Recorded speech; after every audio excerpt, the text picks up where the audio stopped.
అంత బాగుంటుంది. క్యాన్సర్ వరకు పోకుండా మనం కాపాడొచ్చు. అలాగే డాక్టర్ గారు ఈ ప్రోస్టేట్ ఎన్లార్జ్‌మెంట్ లో ఎటువంటి పరీక్షలు చేయించుకోవాలంటారు? ప్రోస్టేట్ ఎన్లార్జ్మెంట్ లో 2 పరీక్షలు చాలా ఇంపార్టెంట్ అండి ప్రతి ఒక్కరు. సో మీకు సింప్టమ్స్ ఉన్నా లేకపోయినా 40-45 ఇయర్స్ దాటిన వాళ్ళు ఈ 2 పరీక్షలు చేయించుకోండి. ఫస్ట్ ఏంటంటే మనం అల్ట్రాసౌండ్ అబ్డామిన్ అంటాం. సో అల్ట్రాసౌండ్ అబ్డామిన్ చేసినప్పుడు ఈ చిన్న టెస్ట్ ఒక 10-15 మినిట్స్‌లో అయిపోతుంది. సో చేపించుకున్నప్పుడు మీ ప్రోస్టేట్ సైజ్ తెలుస్తుంది. సో ఎంత సైజ్ ఉంది? సో ఒకవేళ ప్రోస్టేట్ ఉంటే ఫస్ట్ గ్రేడ్‌లో ఉందా? సెకండ్ గ్రేడ్‌లో ఉందా? థర్డ్ స్టేజ్‌లో ఉందా? ఫోర్త్ స్టేజ్‌లో ఉందా? అని ఇది చేస్తానన్నమాట.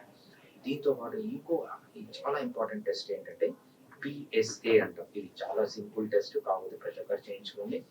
ప్రోస్టేట్ స్పెసిఫిక్ యాంటీజెన్ టెస్ట్ అంటాం.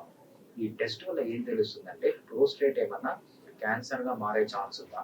ఫ్యూచర్‌లో ఏమన్నా క్యాన్సర్‌గా మారుతుందా? లేకపోతే కరెంట్‌గా ఏమన్నా ఆల్రెడీ క్యాన్సర్‌గా మారిందా అని